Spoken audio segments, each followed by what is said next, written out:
Broken down and defeated, deterred, chained, busy and confused, sleeping.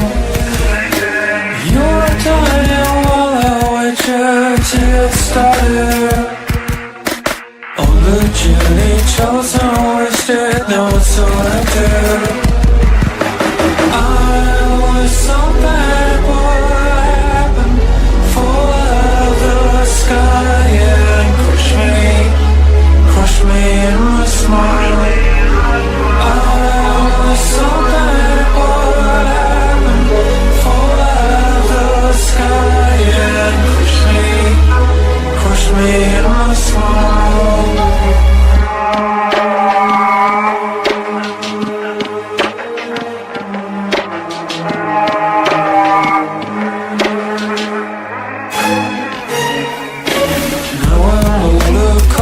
Sober, sad and jaded. Then upcoming, they're broken down and defeated. You are dying while I wait you to get started. You are dying while I wait you to get started. I was so bad, what happened? Fall out of the sky, yeah. Crush me in my smile. I was so bad, what happened? Fall out of the sky and crush me in my smile.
I'm a motherfucking unicorn, a one of one. Divide being of love and light, then light and one. My karma is interstellar, I live by truth.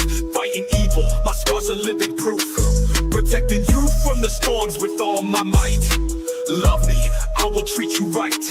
You ever cross me, it's the last thing you'll ever do. With my crown of thorns, I'll wreck you.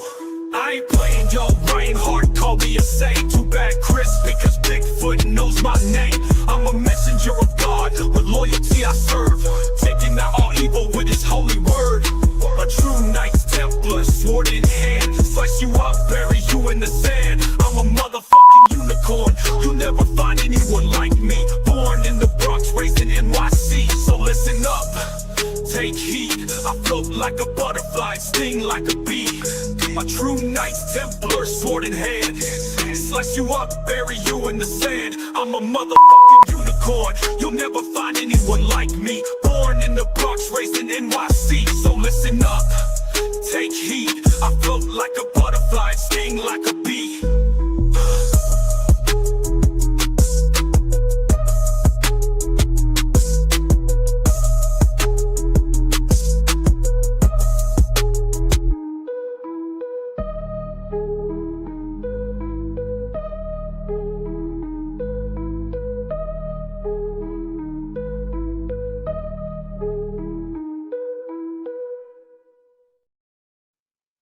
Welcome to Third Eye Live.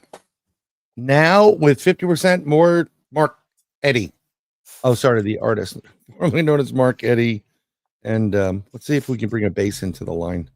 I don't know. We're going to bring basses in and all this other stuff. It's going to be good. We're going to have lots of we're having music. We're going to be doing music tonight. Yep. It's break out the pots and pans. No one's going to be upset after this episode.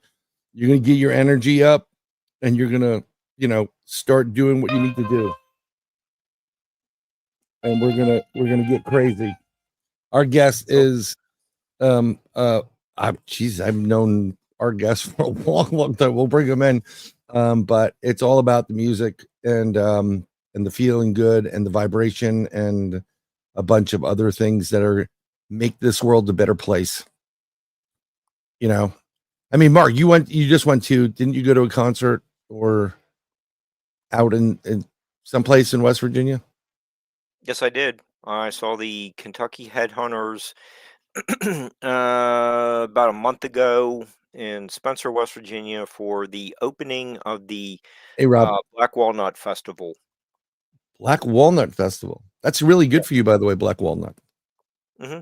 I'm allergic to walnut, so it'd probably kill me. So maybe we'll try on me first. Then, hearing their cover of "Spirit in the Sky" was good for me too. Oh yeah, I mean, well, this is the thing. There is a spirit in the sky, and people forgot that, so maybe people will remember it now. Yeah, got to model a T-shirt at the merch table. There you go. No one said the T-shirt made my butt look big, so that I helped with the sale. That's good. You see, Mark does it all. Everybody, he's not just eye candy and an author, and someone who's bringing West Virginia back on the map, the prehistoric map, and saying, "Hey, we matter." He's Mark. And I screwed up Jen's in there, and I put this show originally on NL's podcast version, and that just messed me the hell up because it was going to go out to every one of those NL podcasts in this area. So that's weird.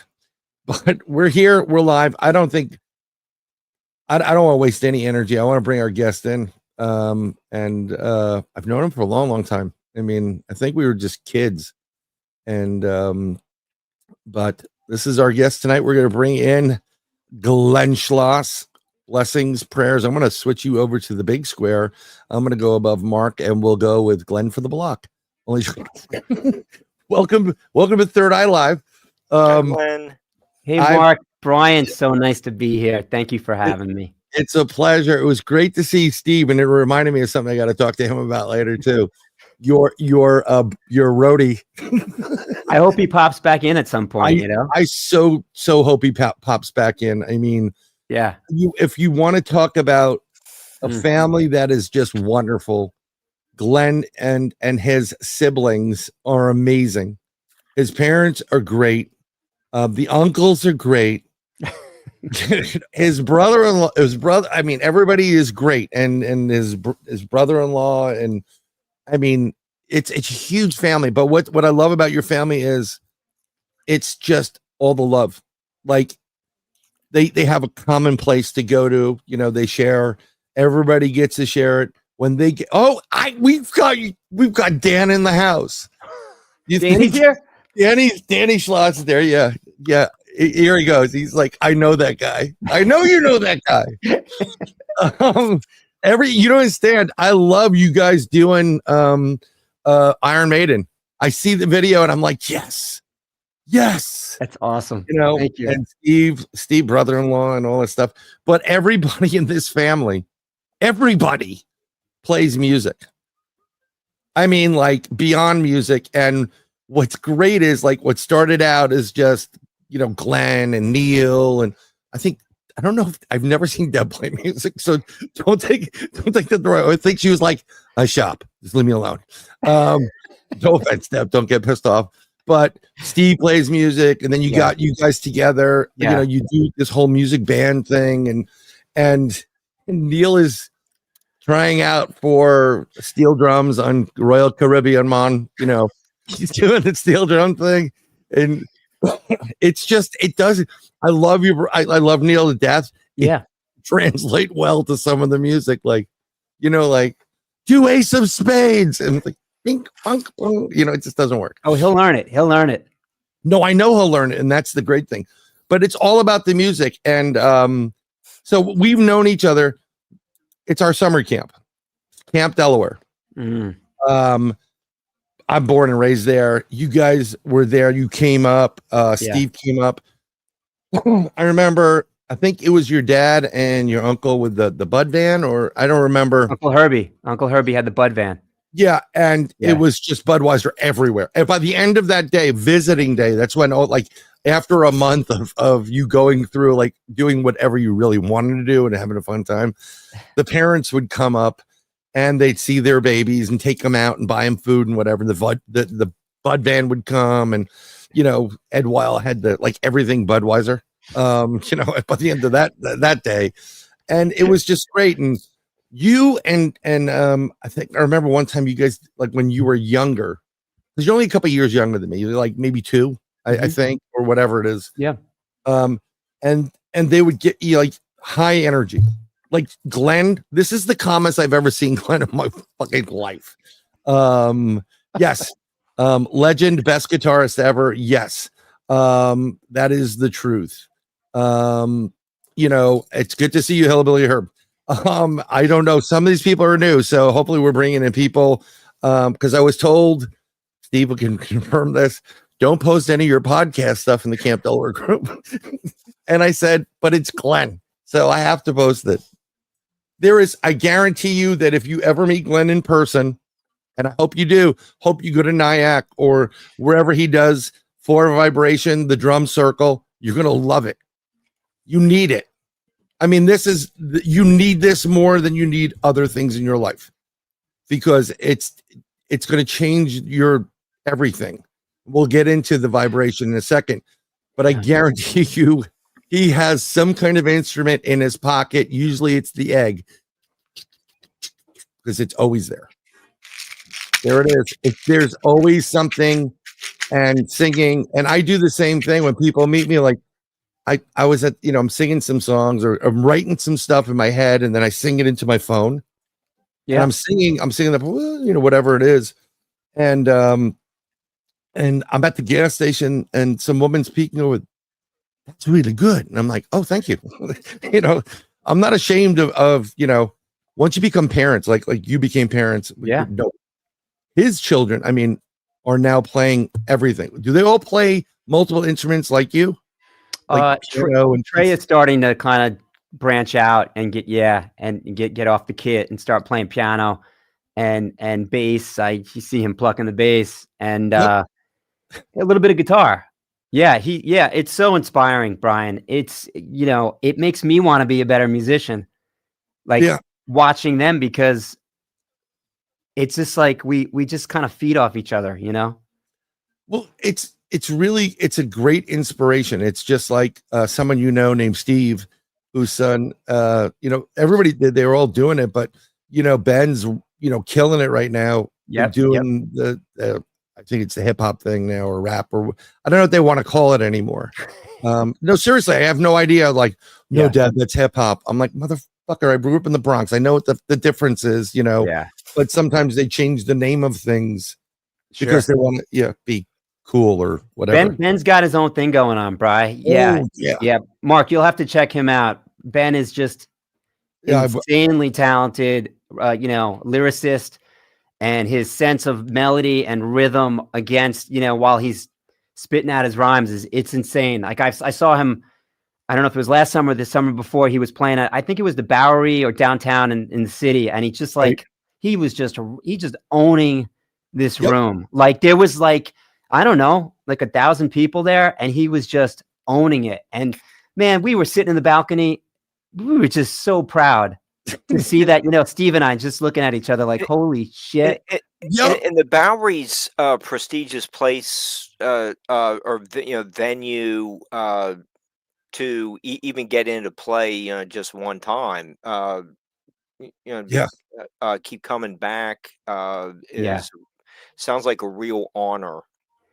Totally, Mark. Steve, my boy. I mean, talk about being a proud dad. You know, like you see him beaming. I know what that smile is like. And I have to say, there's so many elements and forces, as we all know, about with our kids going a million directions. But when it comes to music, we are so lucky that our kids have embraced everything from Earth, Wind and Fire to Steely Dan to to John Coltrane. My daughter's named after Coltrane. My daughter's name is Billy Coltrane. That's cool. Jeff Buckley. All the Trey. What's that? Trey. Yeah. And his middle name's Bonham. I mean, I grew up. I'm a drummer, through and through. That's how I got to the party. Is just playing, constantly playing drums. And huge kit you had. I think it was in bunk 10, and my brother would walk by because you just go, Glenn, YYZ, and and you would just, and there is always some, it's just, I love it because I'm a music. I think this world doesn't have enough music, and the fact that your kids are into it and they're doing it and they see you do it. And then it's a great way to emulate things, Yeah, it's Bryan, it's the most bonding, connecting experience that I could have. I mean, obviously because Ian, another family member. Hey man, money. That's so nice. That's so nice that everybody's showing up. We got at least 3 people watching. At least 3. Yeah. The other ones are planning meals for the day. Forget it. I'm not gonna get into that, but she does. Her. Yeah.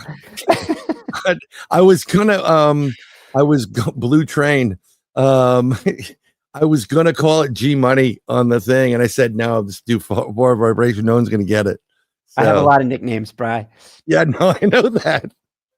Just, I mean, there are people in this world that you meet and and all of us in Delaware are. It's really, really tight. It's really a great group of people that, at one point, so many different age brackets, but we're all have that connection there.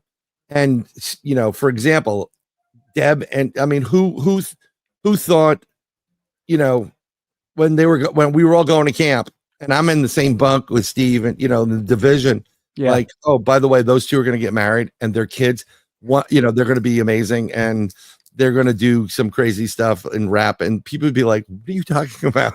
And it brought everybody together, and I just love the fact that we're just, we can see each other, and it just honestly, when I see anybody from camp, it brings a smile to my face because there are things we did in that place that we will not discuss. Right. Certain things publicly. But we will also discuss the fun stuff that we used to do there. One of the greatest things in the world, and I just love, I was working at Credit Suisse on 24th Street in Manhattan many moons ago. And I get there early. I get off the train and I walk up 23rd Street past the junkies, that are just, nodding out. And I went to the McDonald's, and I'd pick up at one point when I ate McDonald's, I'd have my sausage egg McMuffin and just get to work. And I'm there and there's because I'm a lot taller than Glenn. Okay. And there's someone there and they got punked out and they're wearing a collar and all this shit and green and blue hair. And I'm just it's the morning. I'm fucking tired. And I go and I order and you step, the person steps aside and I go up and I'm whatever. And I turn over and I look and I went, Glenn? And you were like, hey, what's up, Bo? You came back from when you were doing something with the other group.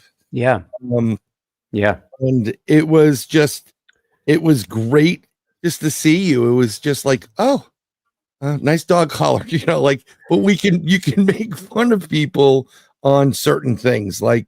I forgot the name of what was the name of that band that Popstar Kids. Popstar Kids. Right. You Yeah. know, Your tones, wanna break your bones. this is a great song. So I won't play it because I don't want him to get pissed off, Andy. Right. You've been studying this interview for a while now, Bryan. No, I mean, like when you I'm not studying the interview. I don't study the interview. I don't have to interview you. I'm like, I know you. I just love the high energy. I love what you're doing. See, like, you know, everybody's worried about what they should do in life. And oh my God, how am I going to make money? How am I going to do this? And I remember one summer in camp, another one who's in the business too and makes music. Thank you, Jenny Beal, or the best aunt on the planet, Aunt Jenny, because she was the opposite of my guys. So it was really cool hanging out. And I liked Rush, but I wasn't like the huge fan of it. Yeah. And she's like, are you out of your fucking mind? Listen to Neil, listen to this. And she put the headphones on, listen to his fills and how the drumming of Neil Peart was just like, oh my God. So it's kind of like Steve's obsession with wine. I'm getting all you guys in here. I didn't understand the whole thing with wine. Yeah. I liked port. It was a little bit sweeter, but it wasn't until two things happened. It almost happened around the same time. One of my neighbors was a doctor. He was making wine in his apartment. So I helped him make it. And I started from the beginning and then he had tannins in and all this other stuff. Steve has a great collection. I don't know if he still does. He probably does, but he brought some stuff up to camp. We had a summer camp reunion. We're drinking like really good shit from, a leaf and yeah, just amazing stuff out of plastic cups. And if it's good in plastic, it's going to be great in a real glass. And we're like, what's this bottle, Steve? He goes, oh, about $2.75. Like $2.75. I was joking. I knew exactly what it was, but you understand the complexity to it. Yeah. Long story short, we're hanging out and we were talking about things to do and whatever. And down the line. And I've heard this numerous times, and I think it was from her way down, like when Steve and Deb were, doing their thing and God bless and all, there's a quote that I live by. And I think I got it right. So please forgive me. I'm not here to make you cry. But there's a quote by this gentleman. I'm putting it up. Do what you love. The money will come. Artie. Am I right about that? Because I thought it was like Uncle Art or Uncle Artie or well, he's an uncle to some for sure. Yeah. But I can hear those words, Bryan, as you as you've quoted. I hear him say that to me in my head, and on the phone quite a bit. And that's awesome. That's really cool. But what's really cool about it's so true. And I use this with my kids too. I use it with everybody. I'm like, do what you love. That is, first of all, it's the better, like you got into music. It was like, I'm going to start a music thing and you and your partner, is it still G&E or right? No, it hasn't. Flavor Lab. Flavor Lab. Sorry, but I know there's a couple different companies. Yeah. It's cool. Or whatever. But when you started doing this, you're like, just like other people that you are connected to, they just took, you said, pardon the French, fuck it, let's go. What's the worst that can happen? Right? If we fail, it's the first attempt in learning. Fail. So true. So true, man. You got to have that kind of attitude. Yeah. So, I mean, like, did you always in your lifetime said, I want to make music. I want to do music. I mean, I think it was just, it was kind of calling me, and it was like, it just, there was no other sort of, it just made sense. It's like breathing to me, man. I get up in the morning and I have over 3,000 voice memos on my phone. The best part of my iPhone is my voice memos. I could show it to you right now. I have 3,000 hits on my voice memo. And, it's like, it's deep. It's, Yep. I know. Yeah. Danny's like, that's my dad. Yes. I actually always remembered it. I remembered that, and I remember another saying from someone else: "Give without memory, receive with memory." Most people don't understand that. Ooh. You give without memory. If you're going to give somebody something, money, it's usually money, whatever, just give it. If you have if you're going to remember it and condition it, don't bother giving it. You know, I wouldn't bother doing that at this point. You know, and so it's just, and then just remember where, you know, when you got that help, it's not that they own you on it. Just remember that that person helped you. This world is very quick to forget all these different things in here. So that's just 2 cents. I'm not trying to preach here. I just want to take everybody's life. This is what we try to do with this program. You know, Third Eye Live is how your third eye, your intuition, your calling, music, your drive, you know, something spiritual has led you down this path. That's what I do this show. And when I asked you, like, hey, can you come on? I want to talk about vibration. And I think you were like, what the fuck? You know, like, what are you talking about? Oh my God, everybody's here. Yeah, Dan Schloss is here, so she's here. Hey, Jenny. One of my favorite people in the whole world. Yeah. Yes. That's awesome. So this is what I think you were meant to, you know, this is you're meant to do. And you do movies and TV and all this other stuff, commercials, you know. You probably have done some really famous commercials and people like, oh my God, that was him, you know, but is it the end result, the feeling you get when you're like when you're doing something for, let's say, theatrical purposes, and you're doing original something, you're watching you're watching the movie, you're like, ooh, this is that's how you do theatrical stuff. You're just kind of getting a vibe off of it, or do you get direction like it's Clinton? It's a great question, but I mean, all of the above. You know, we're really partners with the editing folks. I mean, sometimes they like to get inspired. Steve is a perfect example of somebody that is an incredible editor, and he is 1000% all about the music edit. He's all about getting inspired by the music cut. I think he actually might do a radio cut before he actually sees a lick of video. And he could chime in and let you know about that. But yeah, anytime he wants. Yeah, he's got a key to the studio. Yeah. So he used to he you know, I would do radio cuts with him. I'd start playing piano, and he would tell me the vibe and the emotion and where we're going with the cut. And like, you know, I just started getting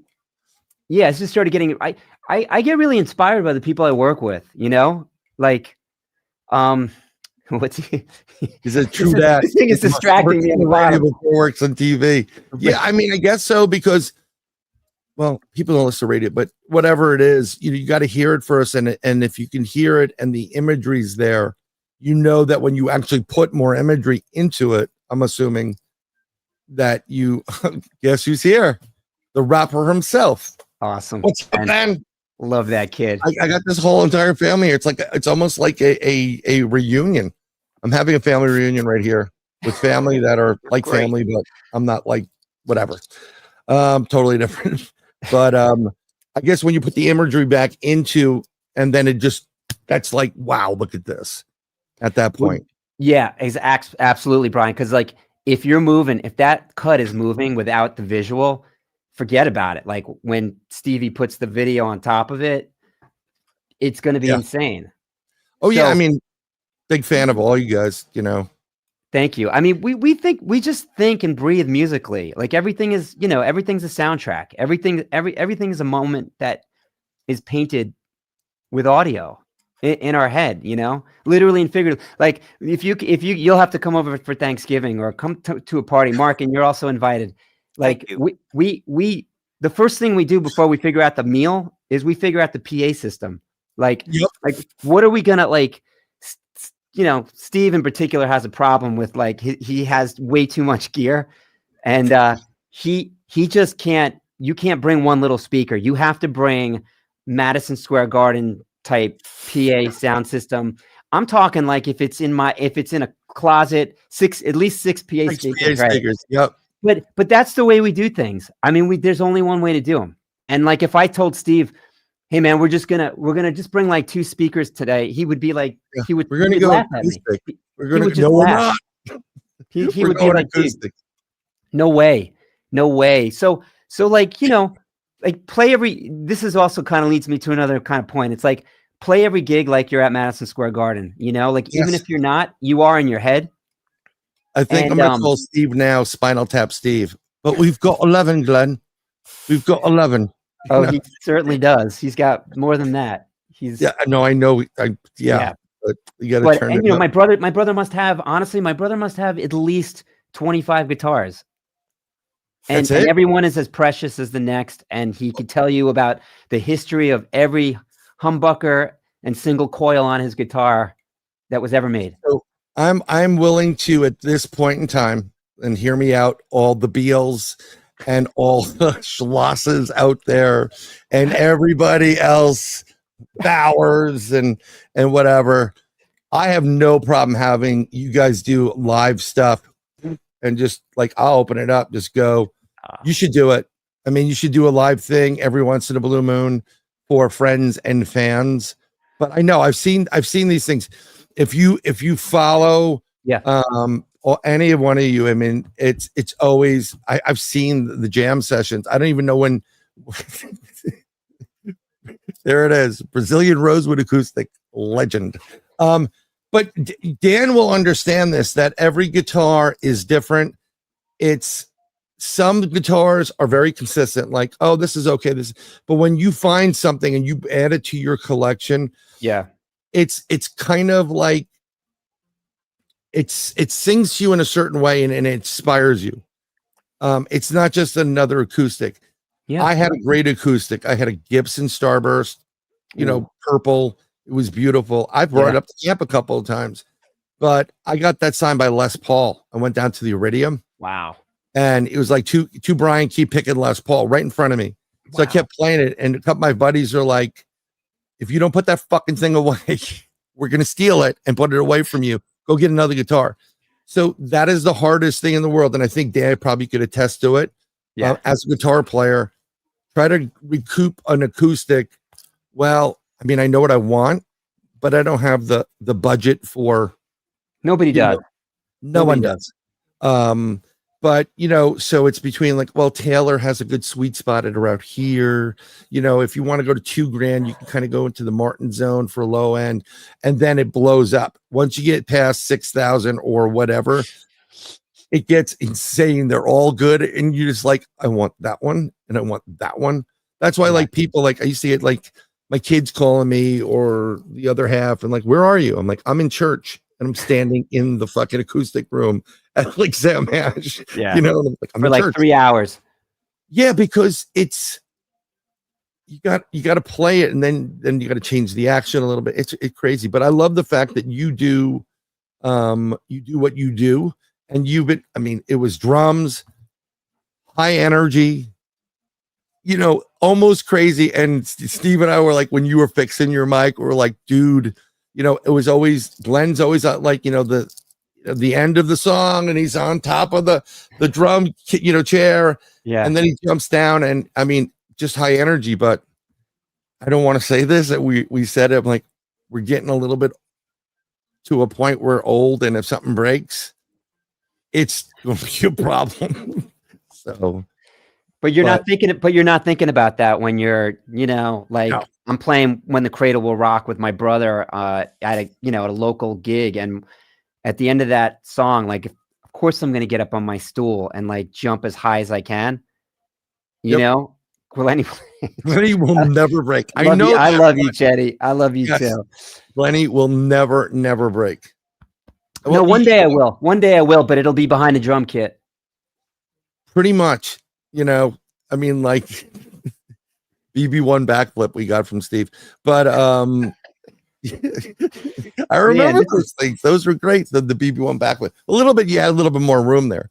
He can do it. I mean, you did something a long time ago, and I was like, you were just bouncing all over the freaking place. Like, I I'm like, the rhythm is 100% inside of each and every one of you.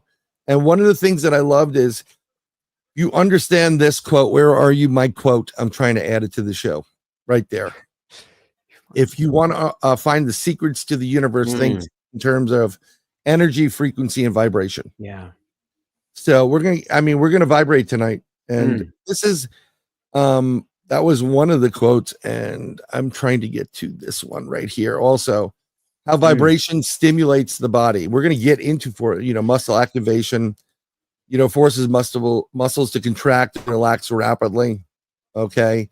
It improves your blood flow. It stimulates deep tissues and joints. It's stress and pain relief. And then we get into why it feels good. Relaxation, low vibration. It can be healing on you with binaural beats. We've done binaural beats. It's activation for people who have difficulty activating certain muscles. Vibration can turn them on. And we can it invigorates your senses. But why did you start For Vibration, which is this company that, it's more than just what you do. Tell them about For Vibration, how it started. Sure. Awesome, Bryan. So, when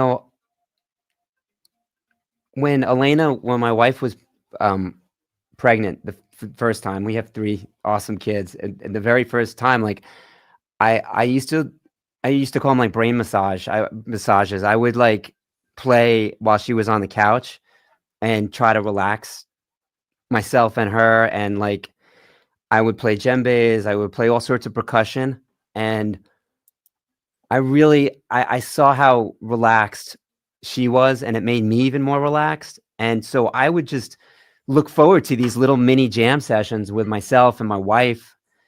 And my wife, by the way, is also an incredible artist, and she plays and she does everything. So she's such a massive inspiration to me. So I really had fun like experimenting and learning about different vibration and reacting, the body reacting to it.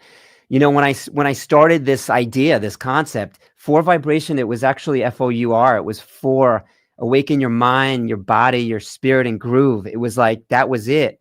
And then, it just felt limiting. It was just like, no, it's For Vibration. It's about resonance. It's about your entire being.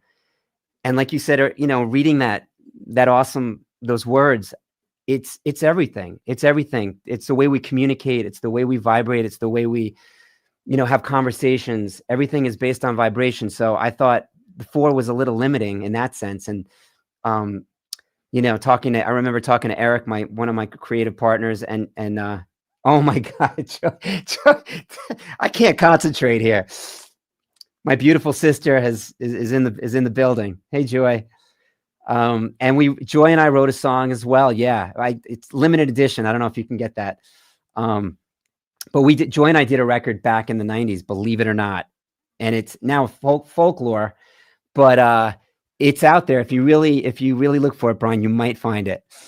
But getting back to vibration. Yeah. That's how it started. And then what happened was I used to walk around Nayack, and I would be like, why aren't people gathering and doing a drum circle? Like I was never into drum circles until I was into it. You know what I mean? Like I was always a kid player. I was always I was a singular entity, and I just wanted to play drums, and I never really, it just like it found me. It was the moment. It was a moment. I'll never forget it. And it was like, yeah, this is what it's all about. It's like bringing people together that have never played before. I have some masters that play with me, but I also have people that have never played. And it is the most joyous, wonderful, vibrational, like totally natural environment to bring people together. And you said a little bit about that. You said that in your opening. I mean, I love when people say that they've never played before and they can't come to my circle because they're intimidated, or they don't know what to do. They don't know how to act. I'm just like, that's like magic to me, because I'm like, just come with an open heart, come with an open mind. And if you sit in the circle, and even if you don't play, something happens to you. It really does. It's like a community effect. And, my job is to create the moment, and then to step back. I step back and I let everybody around me. I want to see everybody just shine. I just want to see everybody, and when everybody loses their ego, it's a very powerful moment, man. Very powerful. And there's not a lot of other, vehicles where you can completely lose your mind and not be thinking about what somebody else is thinking about. You're just about the groove. You're feeling that pulse, and everybody's jumping on that. Yep. That is the hardest part for, I didn't normally dance in front of people. It's a little bit of embarrassment, that ego and whatever. Once you have children, it's your mission to, embarrass them. So like the other day, I picked up my youngest daughter in a Bigfoot costume because, she's in middle school and I have to. I play music all the time. I make, like sounds, the opening song, the Bryan and Bowden rap where it opens up, I'm a motherfucking unicorn. My daughter loved it, but you're right. Once you get the boom, boom, boom, and you just go, and you lose yourself to what you're doing, what Glenn, you're bringing to everybody. It's called happiness. and once I've been saying this to everybody for a long time. It took a while to get there. You have to learn how to say, I don't give a shit what other people think of me. I'm doing what I want to do, and I want to be happy. And I'm not talking about being nasty, by the way. Pardon the expression. When you stop caring what other people are thinking, that ego goes away, and then you just become you. You're you. I had a great idea because I had a hard time for my daughter going to college. A lot of these people going to college, especially this group of people, they can't talk to anybody, right? Yeah. And I said, well, we need something like, like you need something music. Get music going, boom, boom, boom, boom. And I actually thought of you like, holy crap, let's get, I'm like, this is a great way to get Glenn involved in like universities, which could be a bad thing, by the way. Could be fun, could be really, really fun. But if, this is the way to, get your vibration up, right? Yeah. Meet people. So I'm just going to add something to keep going about 4 vibration. I want to share share a screen. I want to show your website. Oh, thanks, man. Thanks, Bryan. It's and what I never went to the website originally. I just see your videos, right? That's cool. Yeah. No, I'm friends. We're friends, and I see your videos, and it's like, oh, that's Glenn. It's like you cannot not sit down when you're with any of these people, especially Glenn. Glenn is off the chart. Thank you, and you're great. But when I saw the first right here, this team building, I just sat back and went, holy shit, that's genius. No, think about it. Oh, look at this. He's here. Alex. Hey, what's up, Alec? Yeah. So my whole point is, I'm just going to remove it for a second on the team building. What a concept. Was that also part of it, or did you were like one day like going, this is so much fun, everybody gets together, we're all working together with this music and boom, boom, boom, boom, like whatever, and then you're like, holy shit, this would be a great team builder. Yeah, Bryan, it just seemed like a natural extension of what I was doing. I was doing a lot of community events, and I had a once a month residency at this really cool Mexican restaurant in town, and it was wild, man. It was like, so I'll tell you really, really quickly, because I would have loved to have seen that. I have so many videos. Oh, Mark and Bryan, I will share with you guys. Please do. I mean, I used to I used to I used to have GoPros on my head while I was playing, and like I would set up. I would have 4 GoPros around the circle. You know? Yeah, we should, right? Yeah, and so, you know, I wanted to make everybody a star, man. I wanted everybody at the circle to be the center of attention. That's but that's for vibration. Yeah, I wanted everybody. This is so important in people's lives. No one understands it. This is why I do what I do, and I wanted you here.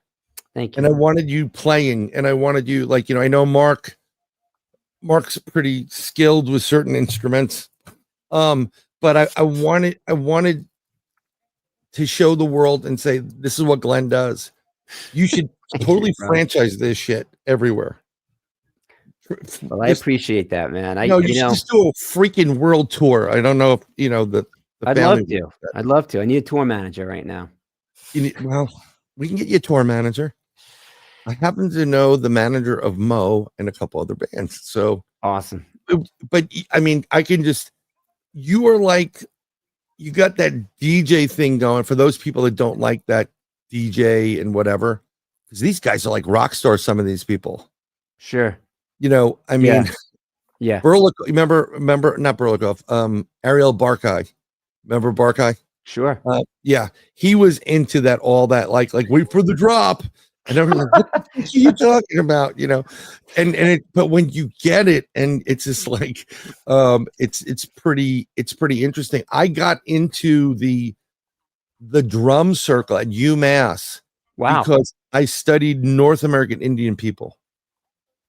And we studied all of them and all these different cultures, and we did drum circles. And then after that, I did up a little bit further than Nayack, up the Hudson. Forgot the name of the place. My teacher lived. Beacon? Was it Beacon? No. It's on the Nayack side, but it's just past. Forgot the name of the area. What's past Nayack? Just right next to it. If you're going north in the Palace, Piermont. Piermont. No, that's the other direction. I got married in Piermont. That was fun. Wow.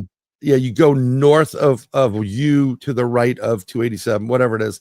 But my teacher was there because I had to come back, and I was doing some stuff, and I went to Slow Pace University or Space. But my teacher was like, we did different things. We did a sweat lodge. Wow. And let me tell you something, that's another experience. You should probably, that would be pretty interesting because, well, it's a little bit too cool now up by you, but maybe, throw a sweat lodge in there for the beats, boom, boom, boom, boom, because all that native stuff is heartbeat. Very powerful. Right? Yeah.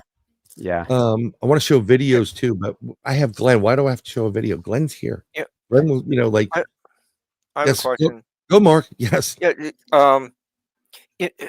When Bryan was showing your website and talking about team building and right before that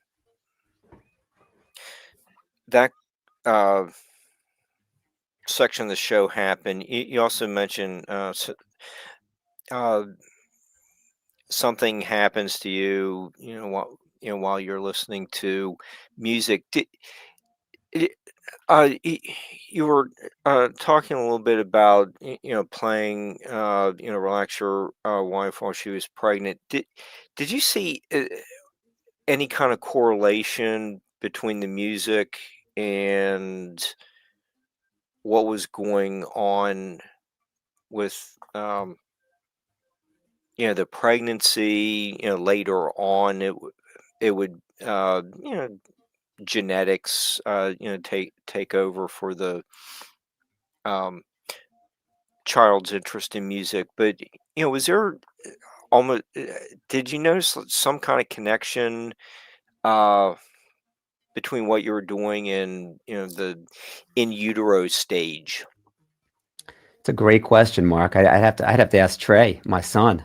I mean, I think there's definitely a correlation. I mean, I can't speak medically to it, but that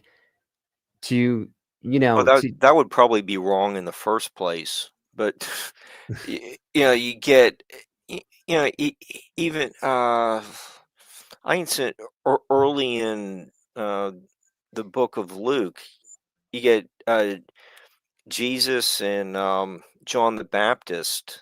Their moms are showing up while pregnant with them, and they kind of knew each other.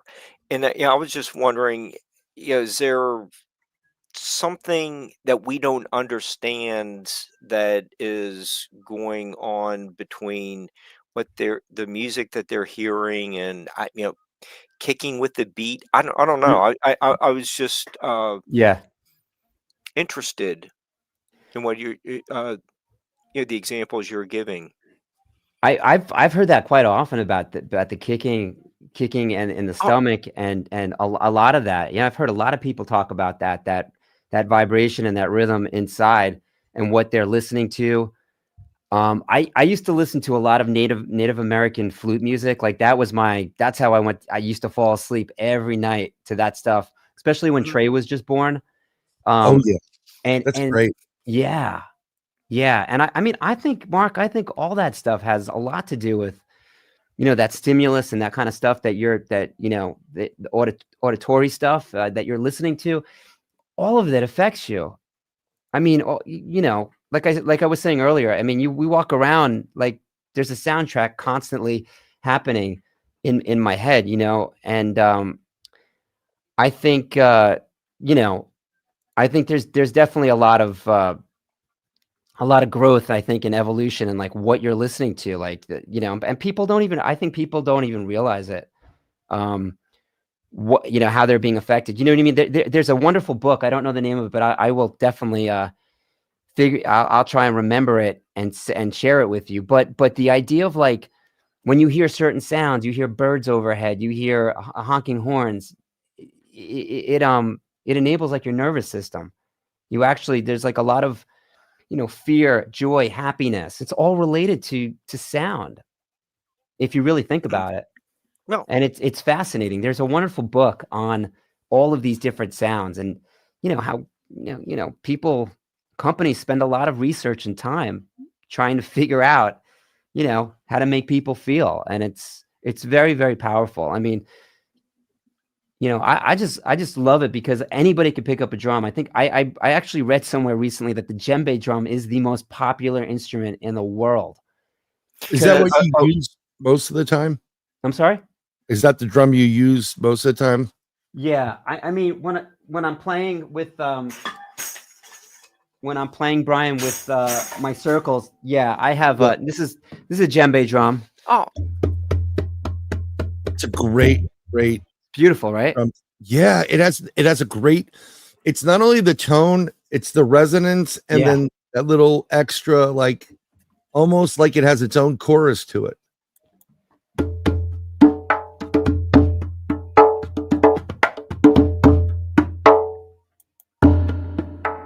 Put a little reverb on there. Yeah, you can hear this. Go for it.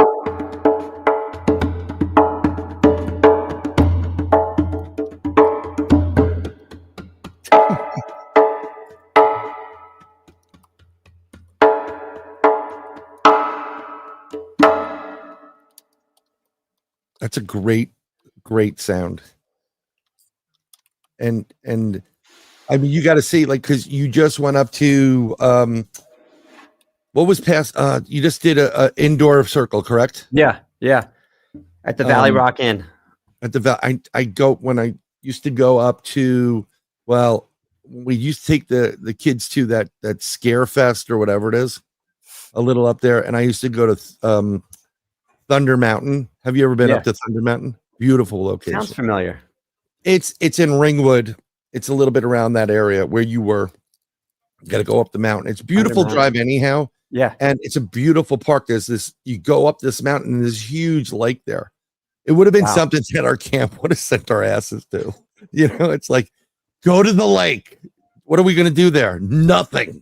We're going to do nothing. We're going to walk to the store and get like fries and a bag. They didn't even catch up packets. They just put it in a plastic, paper bag. You think that old couple's still there? No, that whole place. I was just up there. They knocked it all down. They used to call each other mom and dad. Wow, that's interesting. Only one kid at a time. You know, I'm like, whoa, like, don't touch anything. You steal something, you're going to jail. It's so vivid what that guy. I remember what that guy looked like it was, yesterday.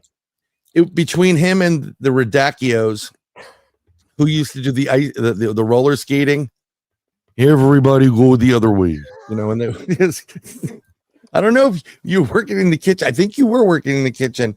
Like, we need more meat sandwiches. That's all they wanted was the meat sandwiches. Really, like, we hated these things, but these guys were making meat sandwiches, whatever. I love those hockey pucks. I love those hockey pucks, just for the record. Yeah, I know. No, the chicken was better. And I just like, there was certain nights in that camp. It was, and of course I would have had OD, so I couldn't get anything afterwards. It would be like chicken chow mein for lunch. It was like, oh my God. It was gross. It was like blueberries. I had such a wonderful time with your brother. So Mark, his brother and I were really like, we were thick as thieves. I mean, we were a head waiter and assistant head waiter. I was always the assistant. And man, did we have a good time. What's that? I'm not going to, I wouldn't have fight with him. I mean, like, why fight with him? I got to change my background because it may cause a seizure now. Uh-oh. Yeah, no, not a problem. I'm going to change something different. It's really going to cause a seizure. Bryan, I have to say too, some of my fondest memories are when on a rainy day, sitting in the waiter bunk, listening to jazz and all sorts of music with your brother. Yeah, I mean, because there's a big music connection in all of our lives, even the Bowden life. I mean, oh yeah, we grew up like stuck in the back seat of a car with like two, Welsh Terriers, jumping back and forth from the back to the front. My mother, who you knew, smoking Benson Edge king size deluxe. Oh my God, we're from Cleveland right now. Whatever, like their candy. My father, tree trunks, and we're like listening to WNEW jazz. Wow. So my whole, between that and my love for cartoons, Bugs Bunny, that's where most of us got some of the classical stuff through, Yeah. But when, it's DB is a legend. Yeah, she was, you weren't her kid, so you lucked out. I didn't work out well for me on a lot of occasions. But she was a legend. She was, she was a legend. I mean, like, one of the things, like when you had your first child or going through the child thing, I was playing music all the time, and I played this Mozart for kids, like classical stuff. Yeah.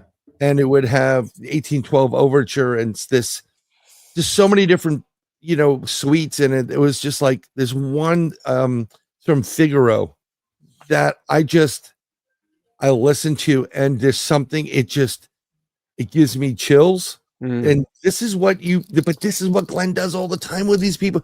When you see them do the four vibration and you're rocking and rolling. I mean, I think maybe I can play one of the videos that are on your thing. I mean, you know what? I'm not monetized, so I don't give a shit. I just don't know which one to use. Yeah, there it is. Look at. Yeah, that's me. But look, you went to Regeneron. I almost worked for that company. I was going to do electronics with a great company. Wow. This is a great team builder to get people to work together. This is why I'm showing what I'm showing. It's a great team builder because you have a lot of stuffy people, but looks like a nice sized class. That would be a huge, corporation. Yeah. And then you have people that are of the senior, area, right? Mm-hmm. They can, let me tell you, man, they want to groove. They want to groove. Do. And talk about, they have no ego at all. They just want to play. Right. Have you been to the villages in Florida? Don't go there. I've heard of. Yeah. Well, stay the heck away from it. Trust me. Apparently Deb's in the house, but she's this there. Love you, sister. Love you. Yes. But I'm going to try to see. Let me see. Let's go to 4 vibration here, and we'll see it because you have some real nice. You know what? You know what's cool, Bryan? Yes. I think there's like a story on one of the rollovers that, you know, that was that crazy restaurant that I used to play at, Casa del Sol. There's a moment in there where I talk about the story and how it started. You might be able to see I think there's a video in there if you on your website or on if you go up, Bryan, if you go to the story to the rollover. Okay, I'm trying to get to it. Okay, so do you see maybe community? Let's see. Yeah, let's see. Okay, so this is Mark. This is where I used to play, okay. Mark, once a month, the second Friday, and this got crazy. I'm gonna play it.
That is great.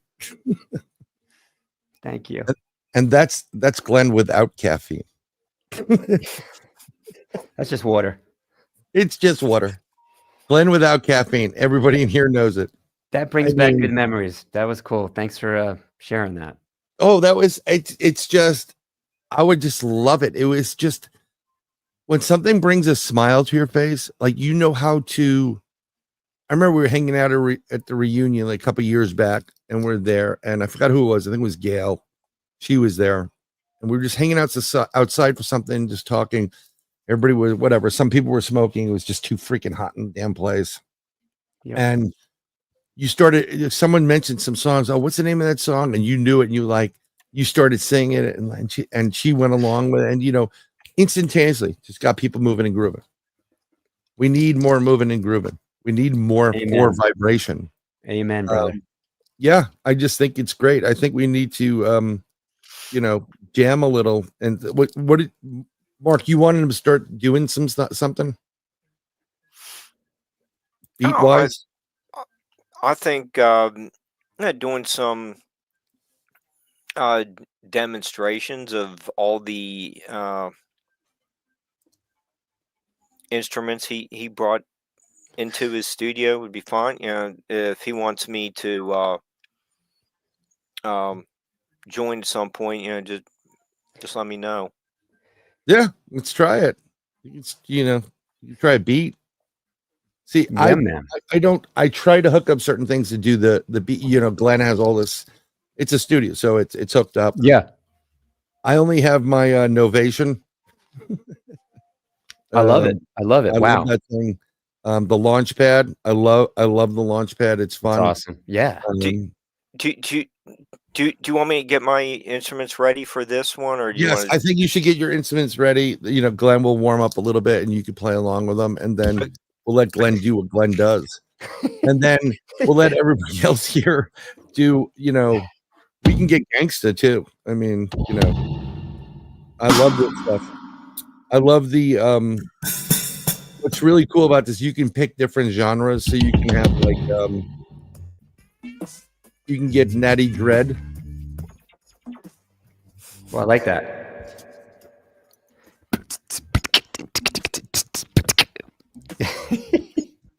Brian, are we gonna do like a serious jam session from Florida to New York to?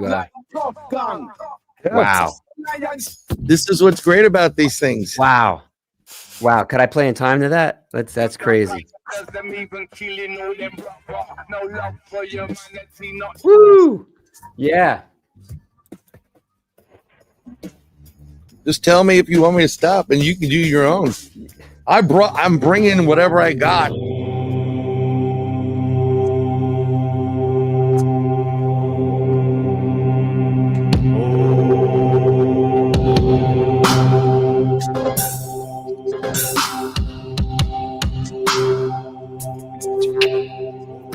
I'm gonna lower mine. I'll let you go do your thing.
This is ultimately cultural, bringing it all together.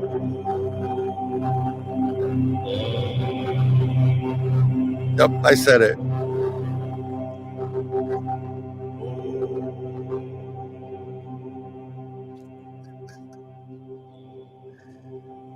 Yeah, there's a lot of people that do that. I know plenty of people do it. I loved how you brought in several different things, several different cultures, several different backgrounds into that. You know, you get the ohms, you get the, and then you get that Eastern sitar, and it's just, but it just started going. It started. Now we have Benny and Steve arguing who does microdosing. I'm bringing the DMT to camp, which is that's good. It's only 15 minutes worth it. It's good. Yeah, Steve, thank you for helping with getting it going on. Yeah, thank you, Steve. Steve helped. Yeah, this really came together. You know, it kind of. You guys, you know what you guys need? You need that family home in Florida. Talk to Artie. Think of it. Talk to Artie. Artie. You know, it's warmer down here. Steve's like, definitely me. But that would be great because don't get me wrong, you got the north one, you need the southern one. It's not like somebody wasn't in Miami a lot lately. Right. You know, you're right. And I'll tell you what, I mean, as far as like people living for what you do, like what one person does, holy shit, the people down here would, they would love, you know, to get a little G Money. Well, Glenn, you know, you can call me G Money. G Money. That's we go back. We go back. Yeah, that's wild though. You know, I was feeling, I was really feeling something there, but I'm usually, you know, surrounded by, there's a whole vibe outside. It's, you know, very electric, and it's like, you know, you're just like, you're playing to a screen, but then you close your eyes and you're just, you know, you're in the groove. Yes, I have something I wanted to hook up because I'm using, like I said before, I use a Rodecaster for the audio, and I can plug some things in. But I got my my VE20 vocal processor. Yeah. Oh, nice. And I love it for not for the auto tune crap. I can't stand. We're gonna. Free your mind. Yeah. Oh, Mark will be jamming in a second here. We're just gonna do a little thing here. Mark is gonna show some of his talent. But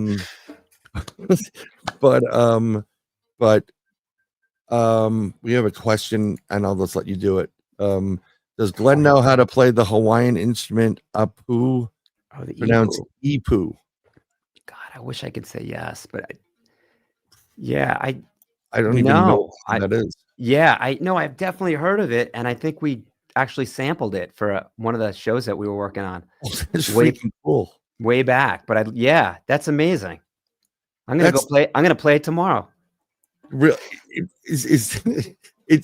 but that's insane. I'm thinking, why in my head I think of like, what is the Aboriginal didgeridoo? Yeah, that I'm thinking it's along the lines of that somehow, probably, or I could be wrong. I don't want to. I feel like it's a string. I could be wrong. A string instrument. String? I think so, but I could be totally wrong. Yeah, I definitely heard of it. I caught it a luau. Go ahead, Mark. Glenn, do you play the sitar? I don't, Mark. I don't. I would love to, and that's on my bucket list. That is such a demanding, interesting instrument to play. I play a lot of instruments. I do not play. Oh, okay. The sitar. Yeah.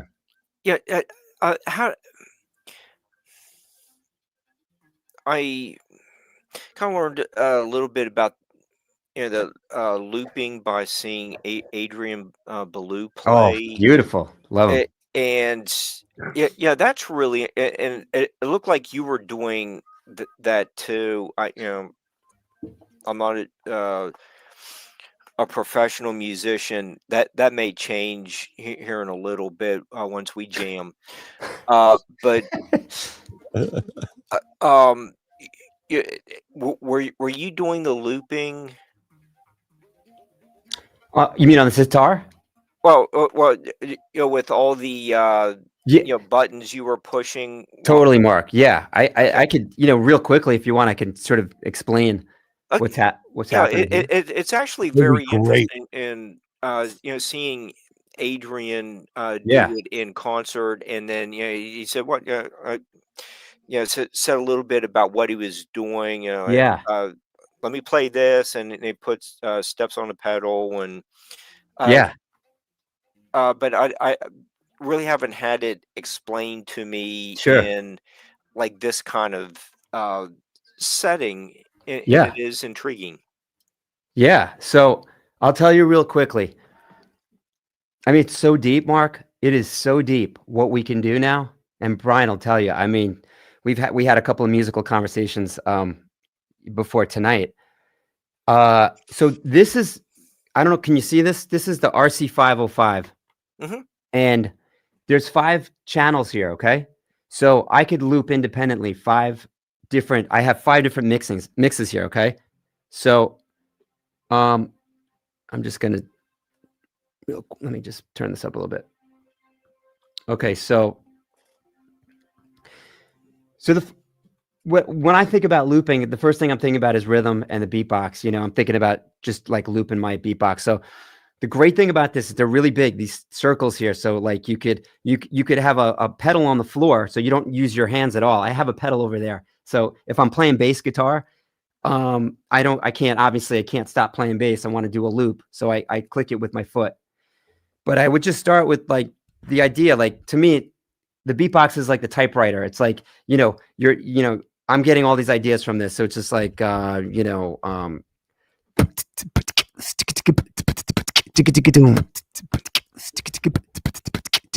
I have that. That's on one.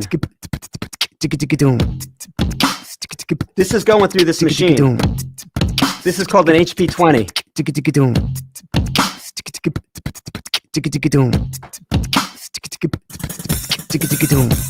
And I could keep building on that, And then this box is called a push. And this is basically like a supercomputer that's not, it is a computer, but I don't have a monitor. And that's why I love this, because it feels like an instrument, even though it's electronic. And I could play all sorts of cool stuff with this. Brian, can you hear that? Let me see. I don't know if it's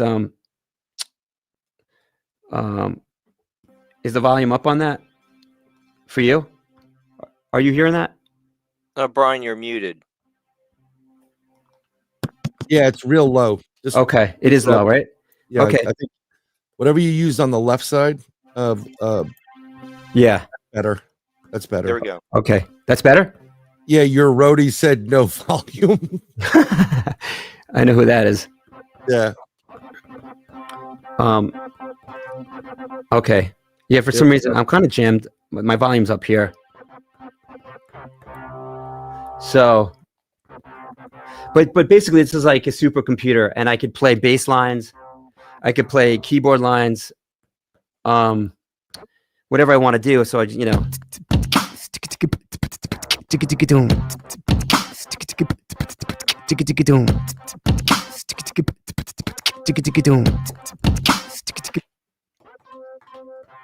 So I just keep, it's like your imagination goes crazy, right?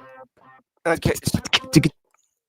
So, what I thought was really interesting about, what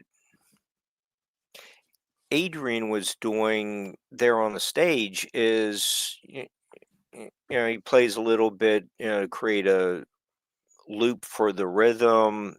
He's adding another layering to his guitar part. Then he's playing another part live. So it actually sounds, with Julie and her brother doing the rhythm section, it actually sound like 5-piece band. Totally. Instead of just a trio. And it was really interesting. And you're doing things and on the drums, and you have your hands somewhere else, and it's like, okay, so you're not playing the drums. What, how does all that work? So yeah, that was a nice demonstration of how you can layer your music, and you're the only you're basically just a one-man band. Totally. And the cool thing is, then there's 50 people in front of me, and they're all vibing. They're all playing. Everybody's playing. Like, everybody's playing. And like I'll drop it all. And it'll be like, it'll just be this, beatbox. I have a cool doubler here, so I could play different beats here. It's kind of wild. Yeah. You're going 4 on the floor,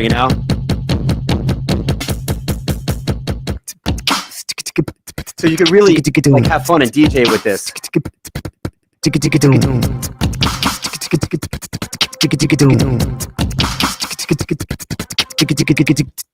So yeah, it turns into like a DJ kind of device after you created it. The other cool thing, Mark, is that I have a kick drum that I actually play live.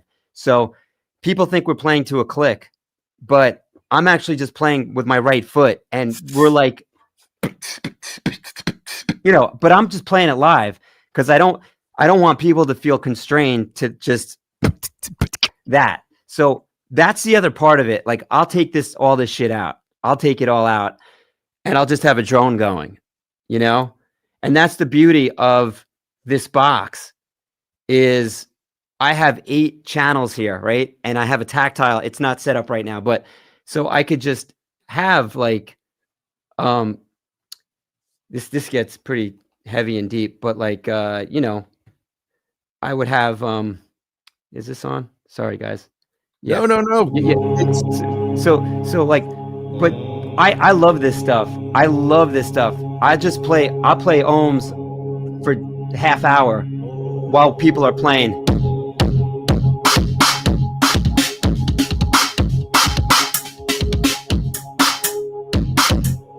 So you can really go crazy with this stuff. And then I have a lot of like affirmations and stuff that I'll play too. So I'll be like,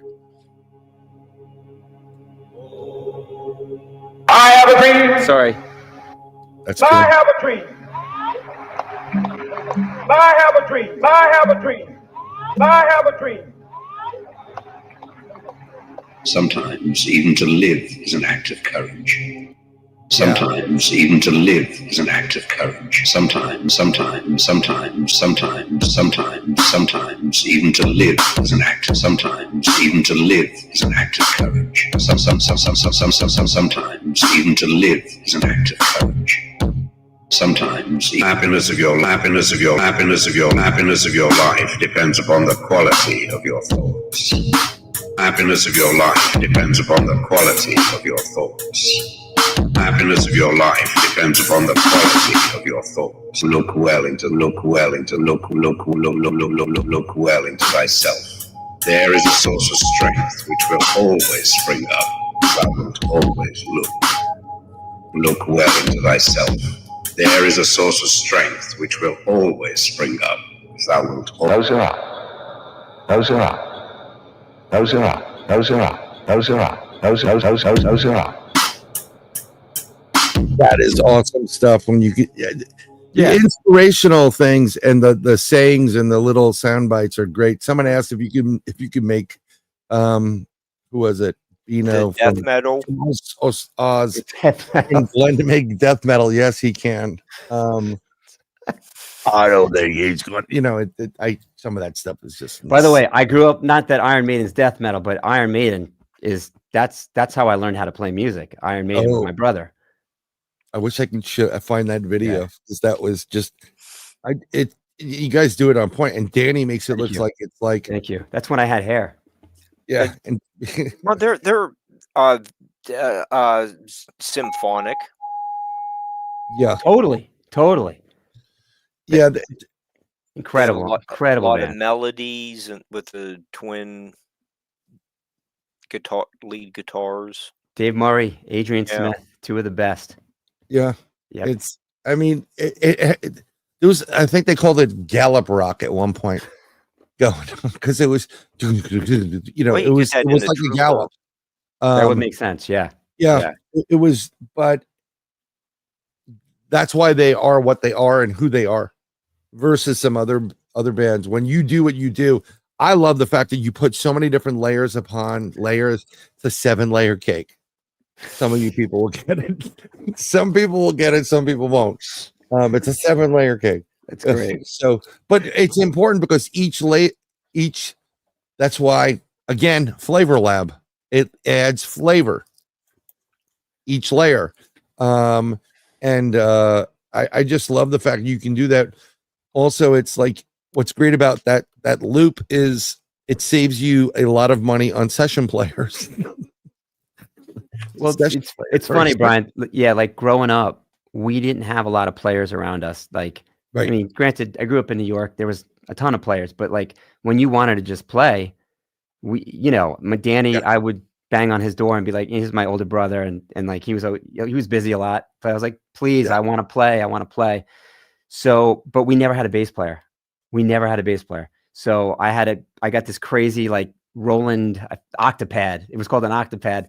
And I programmed the bass, and my right hand would be like, like I would just play bass lines, and Danny was loving it, and it just worked out of necessity because we didn't have a bass player. Yeah, so it didn't kill you, but get out of my room. He was constantly listening to Zeppelin, and like he was, he was the guy. He was the guy. How many years older is Danny? I'm going to tell you, he's roughly 6'7". 6. Okay, years. So I know. Okay, so that's yeah. So I know where he is. He's probably like my older brother, a little bit younger than my older brother. So I remember when the 70s and what was it? 70s? What was that? Song remains the same, and everybody had the parted hair and whatever. Type Jimmy of thing. Page, Jimmy Page. He was the guy. Incredible. I mean, I don't know if you've watched or had anything to do with I think it was on Netflix or one of the two. Like it was the Zeppelin. It's like how they started.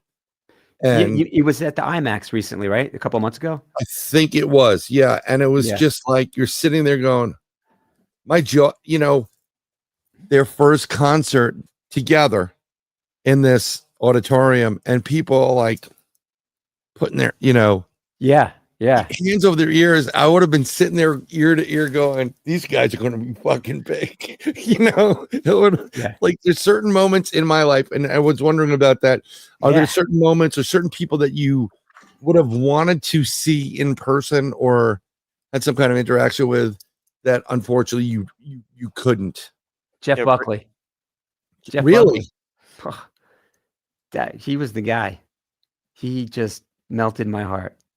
Real wow. I wouldn't even have thought of that. Mm-hmm. Yeah, that's a okay. I get it. I get it totally. I mean, like, but like there's certain people, like I'm seeing all these people getting old, really old. Sure. And they don't look their age, like they don't look like they're 80 something years old. Like, I mean, Keith Richards I think he lives forever. There's that image of Be better. Adam and Eve together, and then like who's he, God? Oh that's Keith. He's been here before I got here. Like Keith will be alive hopefully forever. But there's certain people like he's a legend.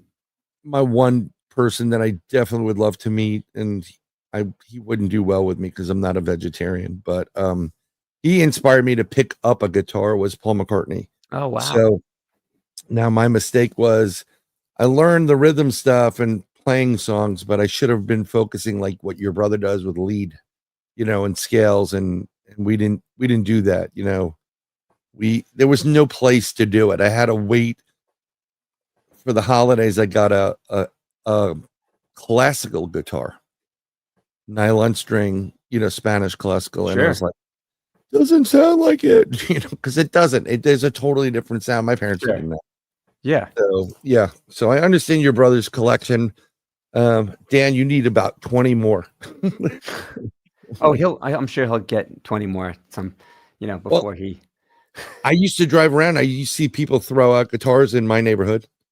Like Wow. literally, I saw someone throw out. It looked like a '67 Fender Stratocaster. It's hanging in the garbage dump, and I'm like, I stopped the car abruptly. I ran out, grabbed it, threw it in the back, and I'm like, holy crap! And it wasn't. It was like like Bob's guitar, but I take it back. I restring it.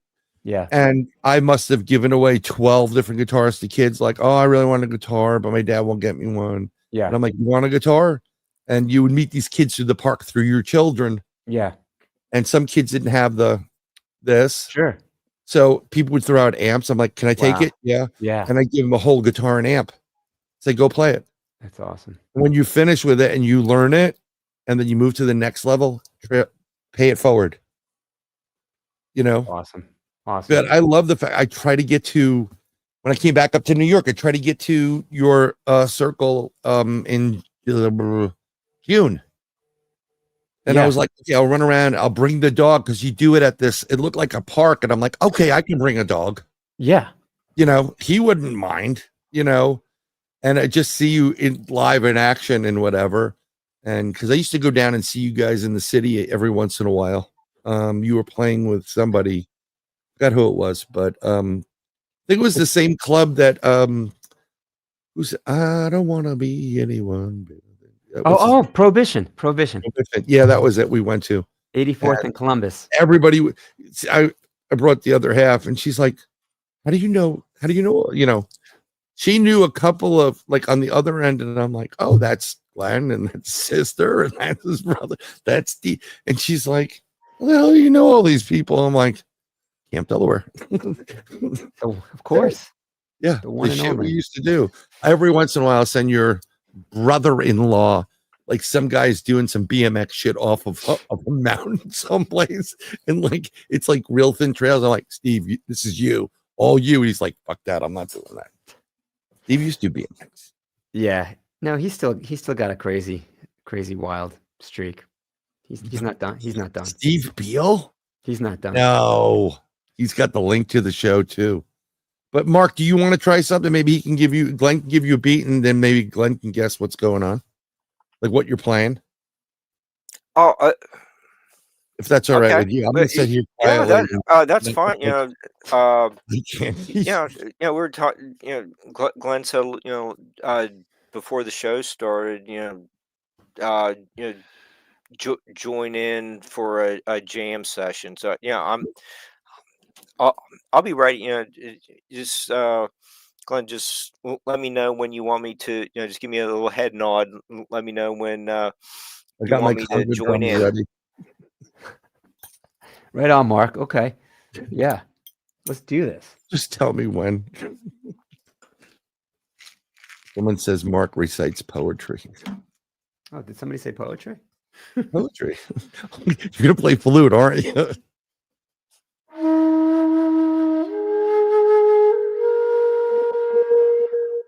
That's awesome.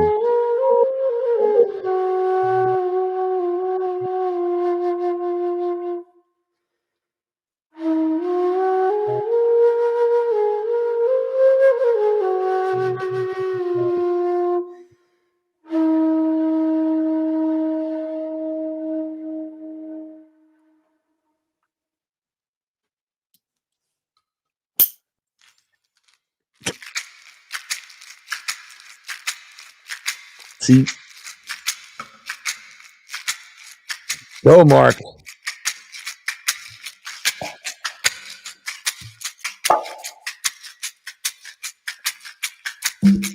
Okay.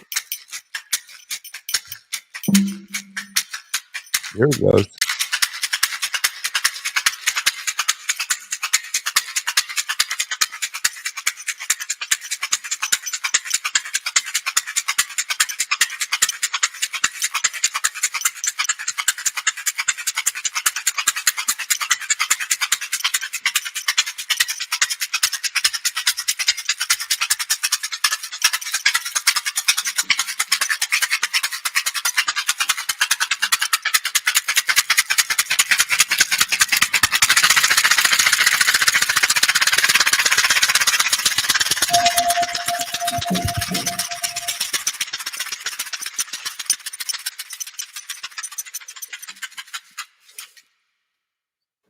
Was that Freebird? Oh, you picked that up. I can't believe you He's a professional, Mark. He's a professional. He knows his music. Yeah. Great ears. Thanks for identifying that for the for the fans out there. Yeah, like so some of the tone deaf people, but wow. Thank you. So Glenn, when you are away from where you are studio wise and where your car and thanks for the opportunity to let me jam with you, Glenn. Oh, Mark, that was fantastic, man. Anytime. Maybe I can get to the Bowery soon. You know, Mark can promote you. Yep, Mark can promote you, by the way. He's really good. He knows a ton of people in many different fields, and we can get Glenn to tour. We'll start Dirty South first. I don't know if you really want to go to some of the Dirty South. I'm ready. I got caught in places where I never thought I'd be in my life. Let's do it. Let's do it. I love the echo too. The echo is. This is cool. It is cool. I was going to do this with the voice. This is the way to go.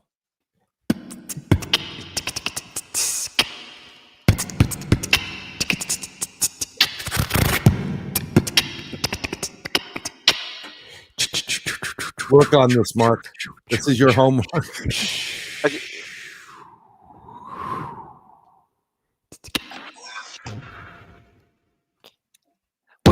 That's your homework. Well, that's going back to the like a lot of the 30s and 40s kind of jazz music. The scat. Yeah. Yeah, I wasn't even thinking about that, but you're absolutely right. But you know, here we are, 80, 90 years later, and it's still a distinctive feature of some types of music. Yeah, I think it's an exciting time for what we're all doing, like musically. There's no rules. Yeah. Well, here's people are just rediscovering. It's like the line from A Touch of Evil. It's so old, it's new. Nice. But yeah, and it's important. Like, what are you doing with it? Like all this fancy gear. It's like if you can't put any kind of heart and soul behind it, then just like throw it out the window. I mean, so that's what I'm trying to do. I'm trying to like get out of my head and just. I had no idea what I was going to do tonight. Brian's like, "Yeah, you're going to play." Okay, we got on 5 minutes earlier. This stuff we got it functional like 30 seconds before showtime, and like those are the greatest moments. Those are the greatest moments when you're just not thinking about it. You're just Improvise. Like, we're just here. I don't know who's out there listening right now, but that's the story of my life. I have so much confidence, yet I feel like at any point I could just fall off the tightrope. And at least if I do it with with as much energy as possible, I can't fail. Yeah. I mean, but if you fall off the tightrope, they got that shit underneath you, the net's got you. So you make sure you have the net, I mean, that's one. But you're doing all this. First of all, your abilities vocally are great. Because of the diversity of music. Thanks. You talk about, I'm sure your kids are the same way. To a degree, well, no, I think your kids would be more of it. I mean, this is a proud moment in my life, and when I was raising my youngest, I was just working through the house, so it's easier. I don't have to pay for what a better babysitter of your own dad, and I listen to music every day. everything. It's really my playlist is all over the place. We'll throw some of those like Homer Simpsonisms in there, you know, Wayne and Garth, whatever fun stuff. Yeah. And like kind of like I remember up in Camp PLR, 99 Rock, WPLR, Hartford, you know, whatever it was. And so one day I'm picking up her sister, who is 4 years older from wherever, and my youngest is probably about 3-4 years old. She's speaking, you know, she speaks. And I listen to my music is always radio. And come on AC/DC.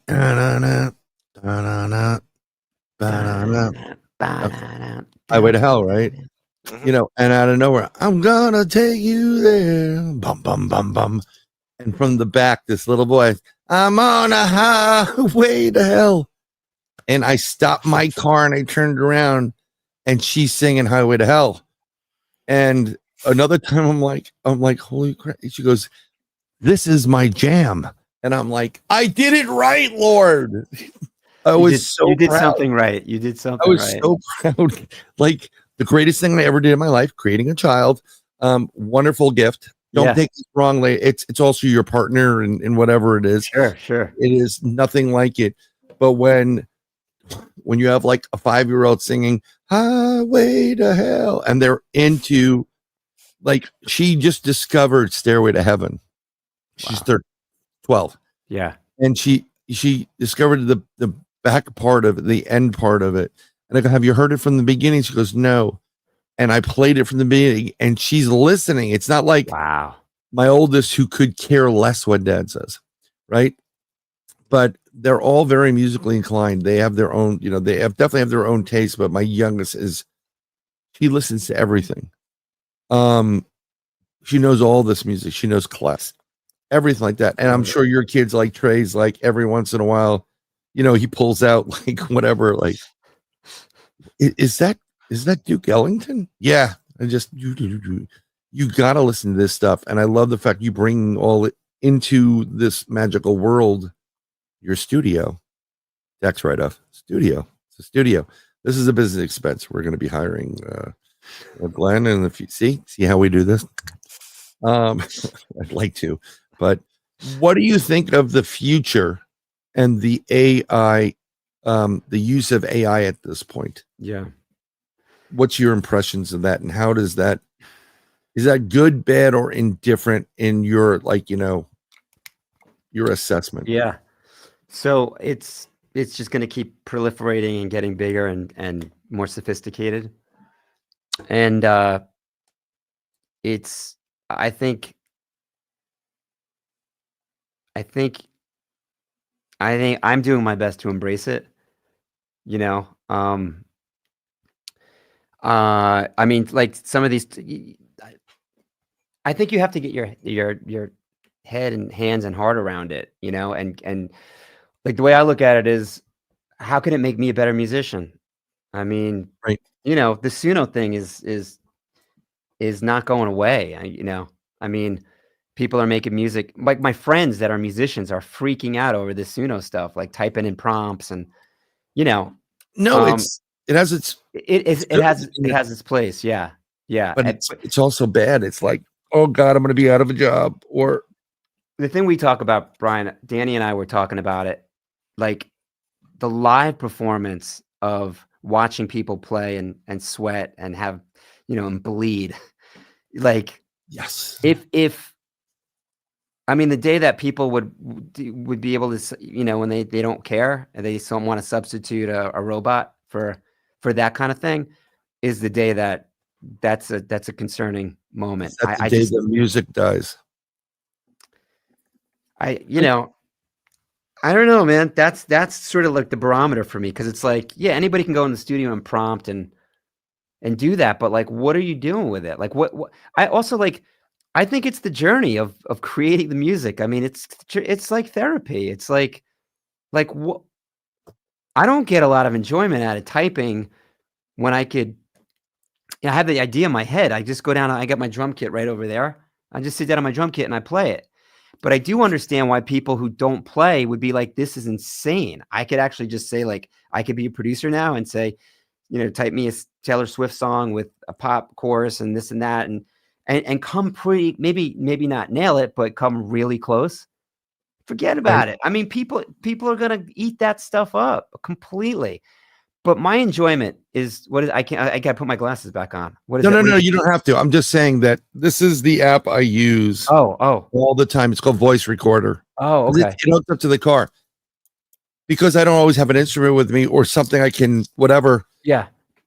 I don't lose that. So I literally I have people staring at me like, "Are you singing into your phone?" And I'm like, "Yeah." Yeah. And then I save it, so I have an idea of how the music goes. And then I have another program which I loved. I just discovered it, and it's when you import that music, it tells you what key it is and what notes are being played. Is that Moises? No, I forgot there was another one that was better because it almost took a band and it did a band with it as well. I will tell you exactly what it is. I'm always looking at new music apps. Yeah. Better when they were free. Don't take it the wrong way, folks. They charge way too much money for some of this stuff. Yeah. But yeah, Moises. I haven't even heard of that one before. Oh, Moises is big. Moises is really big. Neil is really into that. He learns every steel drum song from Moises. Literally, he puts it in, like you said, it gives him the key, gives him the tempo. It's almost like he loves that app. He's addicted to that app. And hey, if it's gonna inspire you to play, I think it's a good thing. But it's called the program I use is Music Memos. Okay, I never heard of it. That's cool. It's really interesting. So when you put the song and you can import it or sing it or whatever, if it's digital, it's too.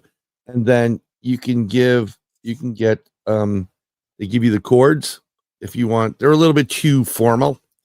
And then, they give you all the chords you need. But what's cool is they give you a lyric sheet and you can actually put the lyrics in and it runs the music and it tells you, what beat it is. Because sometimes I'm not trained in music like you. Well, so I'm like, okay, I know it. That's an A. And my voice fluctuated from when I was younger to now I'm doing a little bit more bluesy stuff and it's not your typical blues key. But I'm going to go look at Moises and figure out what the hell that is, because if you can put in something and then they can pop it out. Yeah. I keep seeing the steel drums and like some of those, Teen Spirit. Hey, Neil, do Teen Spirit. I give him credit. I mean, it's I love the fact that he's picking up something different. Oh, it's awesome, man. He's so into it. And it's fine. He said to me, he's like, Glenn, you can't, you're not allowed to play steel drums. He's like, don't worry about it, buddy. I'm like, he brought him over here last year. And I got to tell you, they were really cool. Like it kind of resonated with me for a minute. I was like, he's like, dude, get away from my drums. Like you can't play my drums. So that's his thing. That's his department. I'm going to support him and let him, I'm going to back him up on the drum kit. And he played a gig with me recently. He played a gig. He came down to Nayack. Yeah. He played on a couple of tunes, a Bob Marley tune. And he was great. He was great. That works. I mean, what I love is, and we were talking prior to it, one of the coolest things in the world is a DAW that you can have on your computer and bring in stuff. And there's a couple of programs like I don't have a drummer. Sure. Glenn is a drummer. So that works well because you can lay down the drum tracks. If you get the song done, you're like, okay, I got the beat. I know what it is. You lay down that drum track and you don't have a click, that becomes your click. And then you put the guitars in and you layer and layer and layer. Yeah. So it makes it easier. But with the Personas, I think it's called. Persona. Sure. Yeah. And it's a lot more complex than I was looking to, play around with. But what it afforded me, I put my music, I put my guitar in. Mm-hmm. I'm usually an acoustic kind of guy. I don't play lead. I play like heavy metal keyboards. I'm looking forward to it. He's playing. I think he's opening up. Is he opening up for Steely Band? You know, Steely Dan's going to be there. Did you say Steely Pans? Steely Pans. That's going to be his new name, Steely Pans. We're opening up for FM. That would be pretty interesting. He's going to kill me, Neil. But what's good is once you get the guitar, you can always take that out. Yeah. Drop it into another, put the different lanes. And I love the fact that you can play around with it better than my Tascam 4-track. Sure. Remember, we're like, well, I can go to the left or I can go to the right. There's something kind of charming about that. Like you just have a couple of options and it makes you even more creative because you have to make up for it. You're not sitting around with there's too much gear in here, man. It's like I sometimes it's a waste of time to figure out how many kick drums do you need. You know, I've got 1,000 different kick drum sounds. It's like, how about 3? All you need is 2 or 3 sounds. Do you get yelled at by the other half? I have you don't need it. I have 6 drum kits. That's it. 6 drum kits. And they're all set up. They're all set up? Yeah. That's a lot of space. Because when you walk into the house, you got to have a drum kit right there. I agree with you. Right? Just like you need a Marshall stack behind your couch in the living room. And then you need a cocktail kit. You need a kit that you could stand up and play. Yeah. You need a Roland TD50 kit, which is right here, the electronic kit, just in case the kids are sleeping. You got to turn it down, with the volume knob. I love the fact that those electronic drums for that. It's not as pure as like a real, the difference. You can hear the difference between the sets. They're doing pretty good though, but yeah, man. The lines are so blurred, man. It's like I just think, Bryan, when you were asking me that question, I just came across this wonderful moment of one of my favorite drummers, Aaron. I think his name is Aaron Sterling. Yeah, I think that's it. He played with John Mayer. He's a monster. He's a beast. Yeah. But he was big name. What's that? What did you say, Mark? What's his name? Aaron Sterling? No, what the playing with John Mayer? John Mayer. Yeah, John Mayer. I'm sorry. He's a significant name in today's music. Oh, absolutely. Yeah. Yeah. Yeah. And this guy, has the honor of, accompanying him on a lot of tours and stuff. And there's just a clip that he's just interpreting a drum track and they're showing him like, he does drum tracks every day, 4 or 5 every single day. That's part of what he does when he's not touring. But the reason I'm sharing this with you is like, I'm watching this guy lay down this drum track that is so incredible and nuanced. And I'm thinking at that moment, like, is a computer going to do that? Like the way this guy is reacting to this track. Now, maybe eventually it will, but when you watch that, when you see that stuff, you're just like, I don't want anybody else to, this is the perfect guy playing the perfect track. There's no reason to like prompt anything out. This guy is boom. I mean, that's just a testament to the spirit of, human beings playing real music. And like you were saying, Bryan, earlier, like that feeling is, almost irreplaceable. And even having a chance to do a meet and greet after a show, it's all part of the package deal of going to some concerts. Just catching someone, getting out the tour bus or just having that few seconds. And I think a lot of the artists are very appreciative of their fans, and you're more likely to see them next time they're in town. Get another CD of theirs. There's an entirety of going to a concert, and getting to meet someone. It's just not the same with an impersonal AI Yeah, figure. what are you gonna meet? A computer? Yeah. This is the Apple 464. Oh my God, I'm a big fan. It's like, what the fuck you gonna meet? But you know that's coming. You know Yeah. somebody out there is going to actually enjoy that. I mean, it's probably not going to be you, or me. No, it's definitely not gonna be me, brother. I'm No, just not. I cherish the moment I had a chance to talk with Debbie Harry. And it's like, wow. I try to get her on to do an interview. She said, "Well, what do you want to talk about?" I said, "Your appearance on the Muppets." And she was just laughed about that and kind of walked away from it. And it was like, "Long live the new Flash!" And she was just laughing. That was like It's just an impromptu moment that I'll never forget. it's nice when you meet some people that are musicians think they're God's gift to the planet.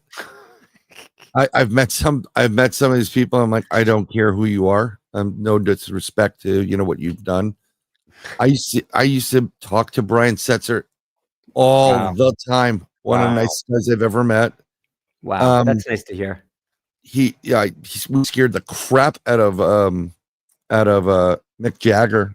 When I went to art and design in the high school, we had our like field day in Central Park, and one of my friends was a super Rolling Stones fan, and he was coming around the reservoir, and he was like, Mick, and he stopped and like started running. So we're like, why is Bob running? And we're all like 50 of us are running at Mick, and you see the blood drain out of his face, and he takes off. It's really cool when you meet some of these people.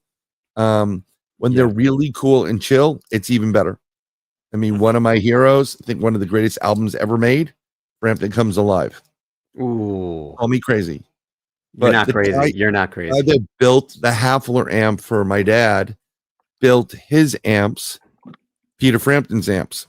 Wow. And then the other half sold, swag to Jade, his daughter.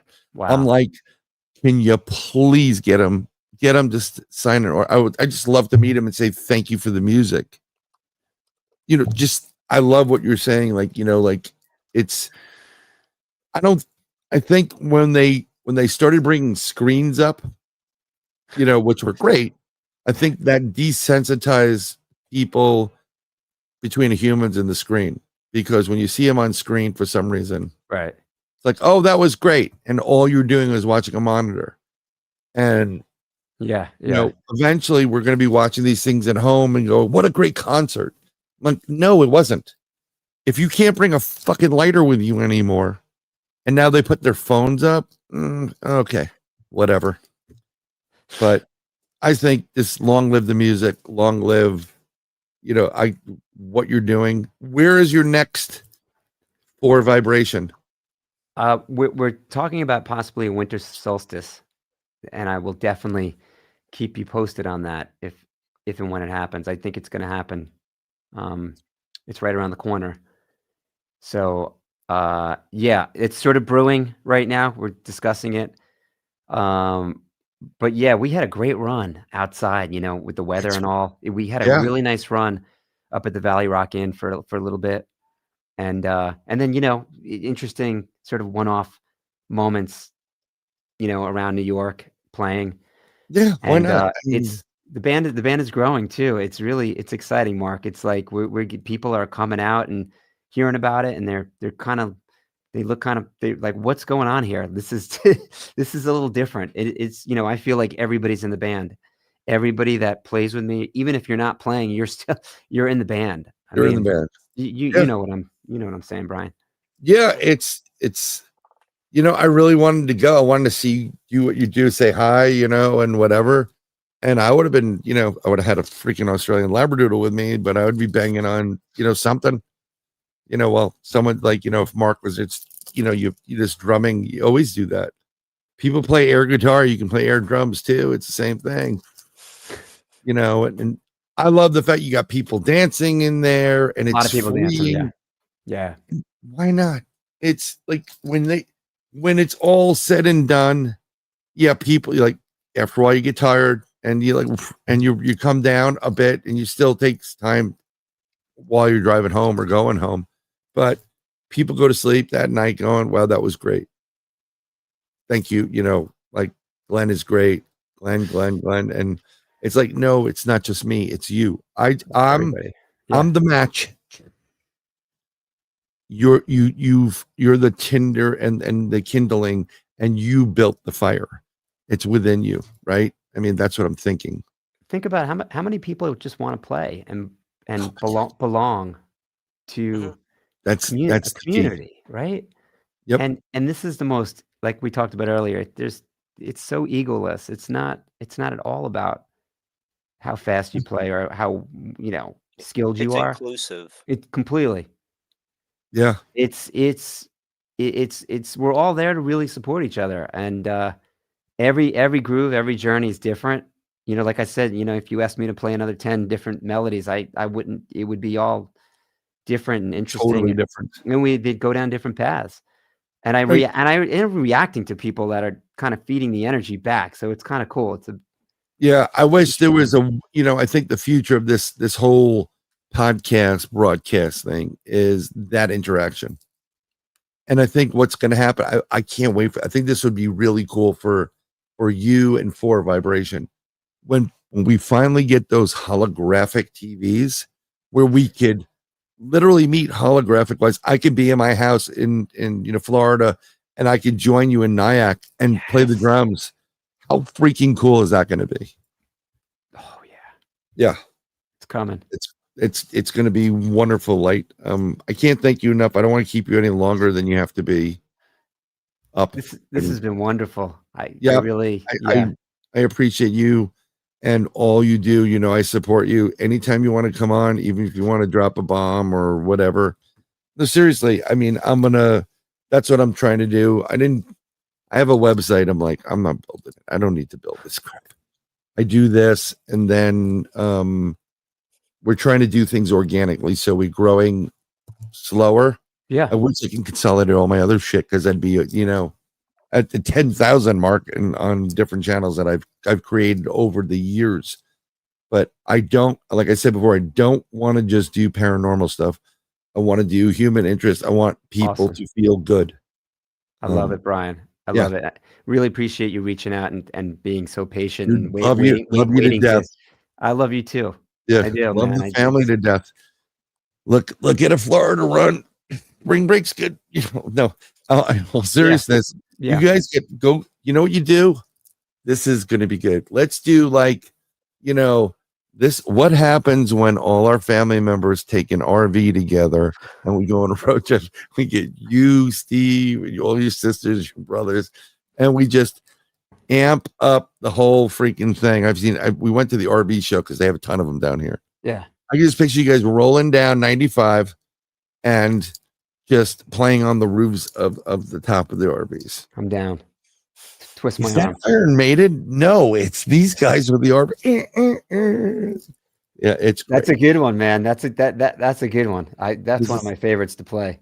Oh, I love that. That is one of my favorite Iron Maiden songs. There's certain songs like that Iron Maiden have that I love the vocals of Bruce.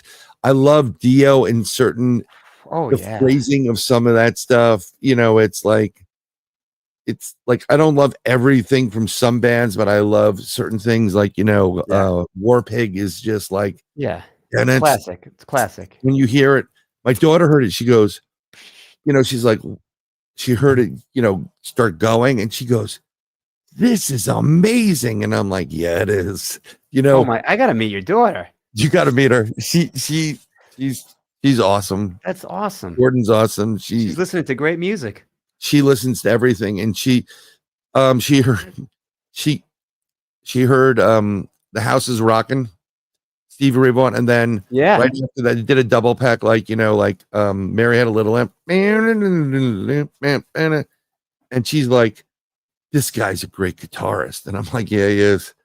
Unfortunately, she can pick it up on stuff. Wow. She has talent. Is she playing? Is she playing now?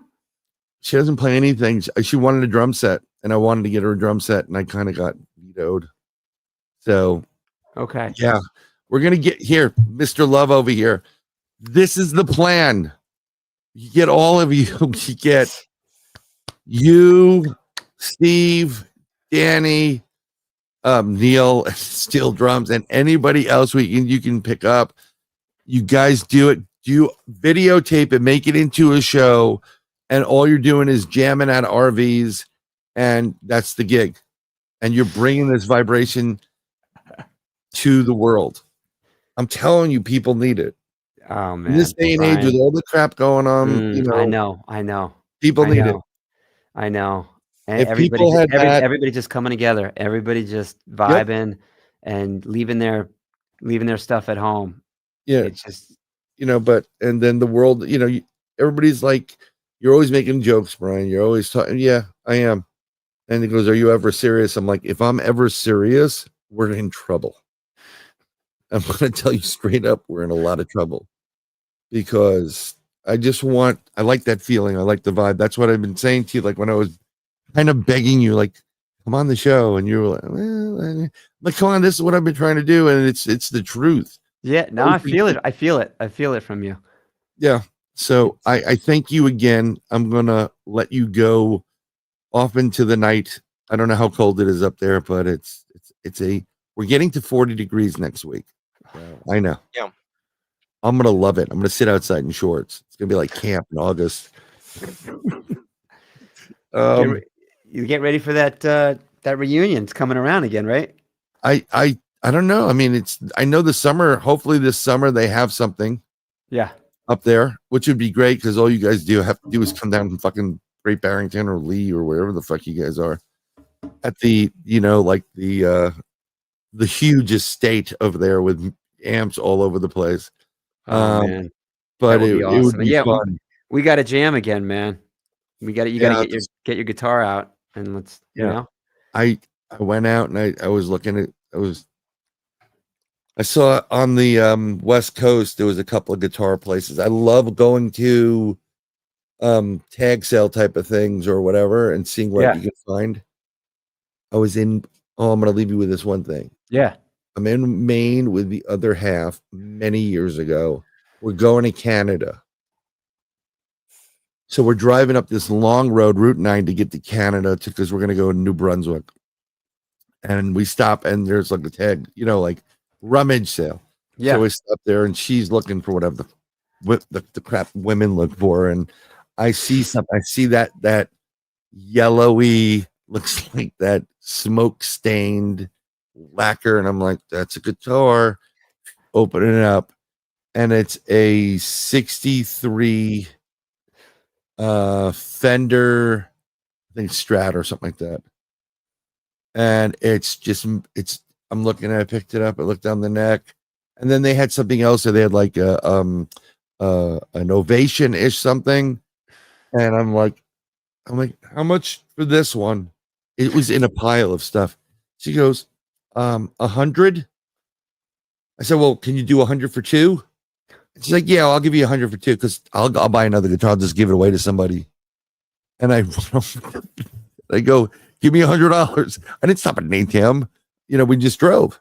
She goes, I didn't stop at the bank. I'm like, are you fucking kidding me? Oh my goodness. So I'm toying with taking off my watch, and I had a Rolex on at the time. And I'm like, ooh, this is, I'm like, I buried it. I said, I'm coming back for it. Can you, hold it, whatever. We ran down, took out some money from some gas station ATM, which later on I probably got screwed on somehow. Came back and I'm like, here you go. And it was gone. Someone found it. Someone discovered it. It was well, it wasn't meant to be. It wasn't meant to be. No, it wasn't. It's not. When things happen, they're meant to be. There are no coincidences. Count your blessings. And when you see repeating numbers, they're angel numbers. There you go. I have one of those. I just bought one. I bought one for the kids. I love that. I'm going to get you one, Mark. Thank you. I'm going to get you that. And I'm going to play you out. Play me out. I want to thank everybody for coming into the audience. Not optional. I know it's not optional. We're going to be there. I'm going to be up there. I'll probably be flying up with the Florida crew. Woody, the bus driver, to pick us up. I have no idea who next week is. I don't care at this point. But I'm thankful that we have Thanksgiving. And that's good. Oh, I know who we have next week. We have Fawn Miller. I'm sorry, Fawn. Fawn Miller is going to come on. Life coach. Some UAP stuff and things she's interested in as well. And we're going to have the artist known as Mark. Greg Ogelson is the following week. And then the following week, we have Greg Ogles. We're going to be talking about his new film, documentary called The Vanishing, coming out. I'm going to be at that conference in Alabama. So come on down to Alabama, Sweet Home Alabama. Be in Birmingham. Which I believe is near Muddy Waters home. Wow. Or near Muscle Shoals or something like that. Ooh. Yeah, I'm getting gas. There's the sign, Muscle Shoals, and I was in Muscle Shoals, and I'm like, oh, this dude with Bronx license plates should not be in the dirty South. So I had to flow through it. Yeah, just being in Muscle Shoals would, that's a whole lot of history. Oh, Jesus, there. yeah. Oh, yeah.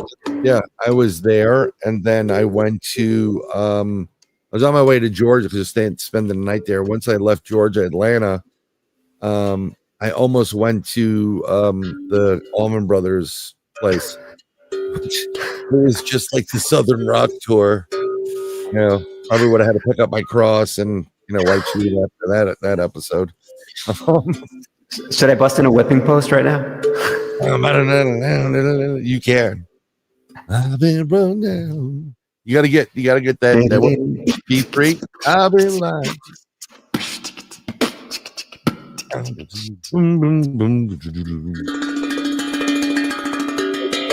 Never good, man. I think everybody in the chat, and we ended the same way. And I appreciate you. God bless you, the family. Prayers, hearing, recovery, blessings sent to everyone. And the way we send it out is my song, You, because if it wasn't for Glenn and Mark and everybody in this chat and people that go for vibration, it's all in the description. We wouldn't be doing what we're doing, and life would be boring. So I'm going to play this out. It's only 2 minutes and 44 seconds, and we'll see you next week. And if you want to go in the back studio, we'll chat for a few minutes after it's over. Sure.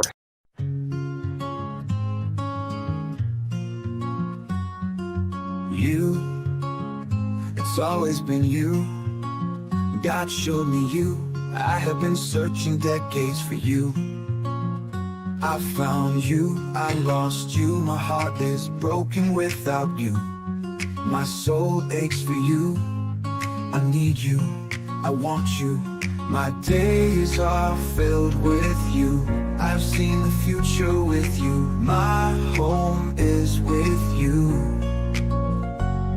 I have felt the future with you. My nights are filled with you. Love is you. True love is you. My happiness is you. Every past life is with you. My dreams are filled with you. Life is meaningless without you. My future is with you. I will fight for you. I will defend you. I will give up my life for you. Whatever it takes for you. Nothing else matters but you. I love you. I love you. I love you. God showed me you. I have been searching decades for you. I found you, I lost you. My heart is broken without you. My soul aches for you. I need you, I want you. My days are filled with you. I have seen the future with you. My home is with you. I have felt the future with you. My nights are filled with you. Love is you, true love is you. Love is you, true love is you. My happiness is you. Every past life is with you. My dreams are filled with you. Life is meaningless without you. My future is with you.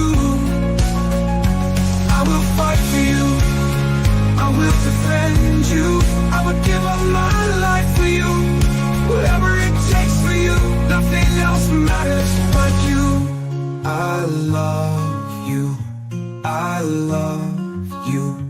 Life is meaningless without you. My future is with you.